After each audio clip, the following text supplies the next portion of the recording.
Hello! Hi అందరికీ. Welcome to my channel. It's me Rajeshwari. నేనైతే ఈరోజు పచ్చిమిరపకాయలేసి వంకాయ కర్రీ అయితే చేశాను. మనమైతే ఎలా ప్రిపేర్ చేసుకోవాలో మనమైతే చూద్దాం. చాలా టేస్టీగా ఉంటది.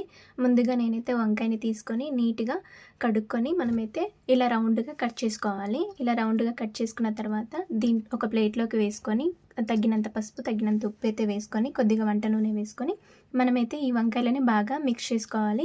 ఇలా కలిపి పెట్టుకొని ఒక ప్లేట్‌లో పక్కన పెట్టుకున్న తర్వాత పొయ్యి మీద ఒక ప్యాన్ పెట్టేసి దాంట్లో కొద్దిగా ఆయిల్ వేసి ఇప్పుడు ఇందాక మనం కలుపుకున్న వంకాయలని ఫ్రై చేసుకోవాలి. ఇలా అటు ఇటు టర్న్ చేస్తూ నీట్‌గా ఫ్రై చేసుకున్న తర్వాత అవి తీసి ఒక ప్లేట్‌లోకి పక్కన పెట్టుకొని ఇప్పుడు మనమైతే ఒక మిక్సీ గిన్నె తీసుకొని దీంట్లో కొద్దిగా కొత్తిమీర, పచ్చిమిరపకాయలు, అల్లం వెల్లుల్లి తీసుకొని దాంట్లో పెరుగు కూడా యాడ్ చేసుకొని ఇప్పుడు మిక్సీ గిన్నె మూత పెట్టేసి పేస్ట్ అయితే పక్కన పెట్టుకోవాలి. అదే పొయ్యి మీద ప్యాన్ పెట్టేసి కొద్దిగా ఆయిల్ వేసుకొని జీలకర్ర కూడా వేసుకొని ఇందాక పట్టుకున్న పేస్ట్ అయితే దాంట్లో వేసుకొని కొద్దిగా వాటర్ పోసుకొని ఇప్పుడైతే కొద్దిగా సాల్ట్ వేసుకొని మూత పెట్టేసి ఒక 20 మినిట్స్ అయితే మగ్గనివ్వాలి. ఇలా మగ్గిన తర్వాత ఇందాక మనం వేయించుకున్న వంకాయలు ఉన్నాయి కదా, సో ఆ వంకాయలు మొత్తం దీంట్లో వేసేసి నీట్‌గా మళ్ళీ ఒక 10 నిమిషాలు లేదా 15 నిమిషాలు మనం మూత పెట్టేసి బాగా మగ్గనివ్వాలి. ఇక్కడైతే మనకి వంకాయలు బాగా కుక్ అయిపోయినాయి కదా, సో ఇప్పుడైతే లాస్ట్‌లో కొద్దిగా కొత్తిమీర వేసి ధనియాల పొడి వేసుకొని మనం ఒకసారి బాగా కలుపుకుంటే వేడి వేడిగా వంకాయ కర్రీ అయితే రెడీ. చాలా బాగుంటుంది. వేడి వేడి అన్నంలో ఇలా గ్రేవీ వేసుకొని తింటే చాలా టేస్టీగా ఉంటుంది. మీకు ఈ వీడియో నచ్చితే లైక్, షేర్, సబ్స్క్రైబ్ చేసుకోండి. మీరు ఈరోజు ఏం చేశారో లంచ్‌లోకి కామెంట్ చేయండి.